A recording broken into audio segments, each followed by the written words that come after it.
31st August 11th ಅದಕ್ಕೆ stay ತಂದಿದ್ದಾರೆ. So it's a very good thing. But ಮಿಕ್ಕಿದ ಏನೇನು ಒಂದು ಪಾಯಿಂಟ್ಸ್ ಇದೆಯಲ್ಲ ಅದ್ರ ಬಗ್ಗೆ ಇನ್ನೂ ಆ ಪಾಲಿಸಿ ಇವಾಲ್ವ್ ಆಗಬೇಕು.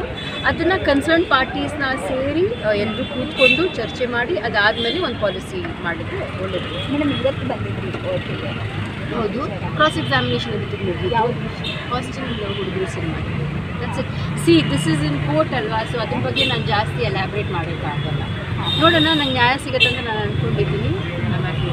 ಮೇಡಮ್ ಧರ್ಮಸ್ಥಳದಲ್ಲಿ ನಾನು ಏನು ಹೇಳಿ, ಇವಾಗ SIT they are waiting for reports ಅಲ್ವಾ, ನೋಡೋಣ. ಬಿಕಾಸ್ ನನಗಂತೂ SITನಲ್ಲಿ ತುಂಬ ನಂಬಿಕೆ ಇದೆ. ಬಿಕಾಸ್ ಒಳ್ಳೊಳ್ಳೆ ಆಫೀಸರ್ಸು.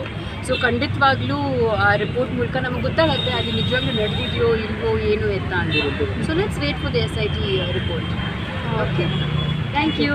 31st August 11th ಅದಕ್ಕೆ ಸ್ಟೇ ತಂದಿದ್ದಾರೆ. So it's a very good thing. But ಮಿಕ್ಕಿದ ಏನೇನು ಒಂದು ಪಾಯಿಂಟ್ಸ್ ಇದೆಯಲ್ಲ ಅದ್ರ ಬಗ್ಗೆ ಇನ್ನೂ ಆ ಪಾಲಿಸಿ ಇವಾಲ್ವ್ ಆಗಬೇಕು.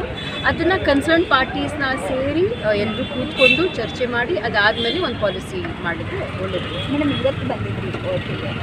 ಹೌದು, ಕ್ರಾಸ್ ಎಕ್ಸಾಮಿನೇಷನ್ ಇರುತ್ತೆ ಮುಗಿದು. ಹಾಸ್ಟೆಲ್ ಹುಡುಗರು cinema that's it. This is in court ಅಲ್ವಾ, ಸೊ ಅದ್ರ ಬಗ್ಗೆ ನಾನು ಜಾಸ್ತಿ ಎಲಾಬ್ರೇಟ್ ಮಾಡೋಕ್ಕಾಗಲ್ಲ. ನೋಡೋಣ, ನಂಗೆ ನ್ಯಾಯ ಸಿಗುತ್ತೆ ಅಂತ ನಾನು ಅಂದ್ಕೊಂಡಿದ್ದೀನಿ.